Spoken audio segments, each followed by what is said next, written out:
Joining us now, Jerry Seib, executive Washington editor for the Wall Street Journal. I was struck, Jerry, as I listened to that speech. In some ways, it was the most traditional of presidential addresses to the United Nations. In other ways, it was sort of off the rails different. What struck you?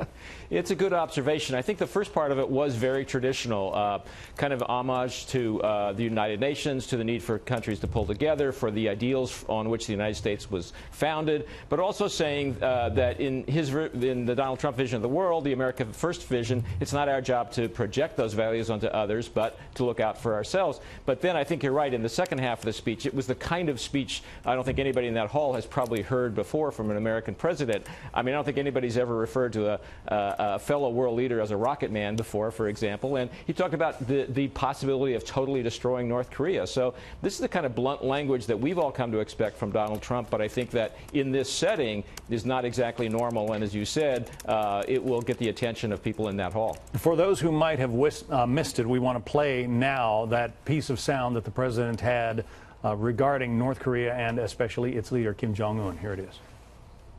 The United States has great strength and patience, but if it is forced to defend itself or its allies, we will have no choice but to totally destroy North Korea.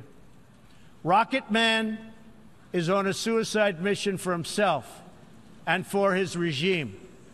The United States is ready, willing, and able, but hopefully this will not be necessary.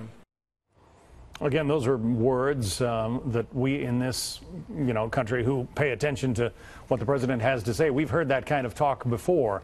But many of those diplomats sitting in the room, that may have come as quite a surprise. Yeah, and I think the norm for presidents in recent years, at least, has been to dial back that kind of rhetoric when speaking in this setting. Donald Trump, being an unconventional president, obviously didn't think he needed or wanted to do that, and I suspect he wanted to do the opposite, to get the attention of people by saying things in the blunt way he says things.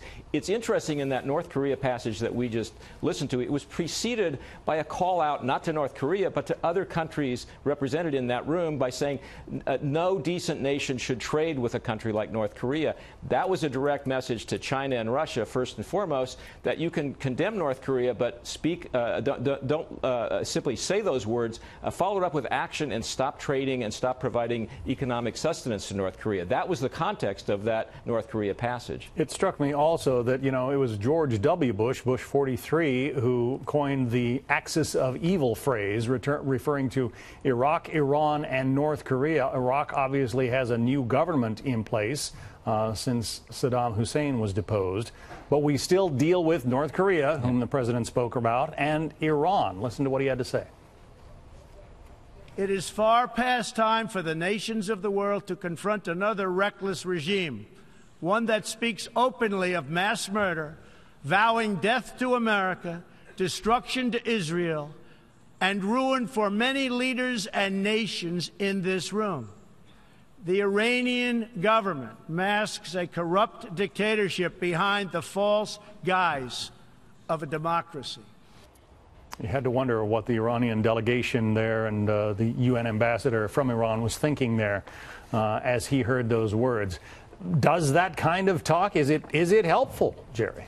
Well, we'll see. I think the headline out of this speech will probably be the North Korea passage, and rightly so. But if you're looking for a cleaner break from Obama administration policy, you don't have to look any further than that passage about the Iranian regime. The whole Obama approach was let's pull Iran into the community of nations, let's negotiate with them, and in that process we will temper their behavior.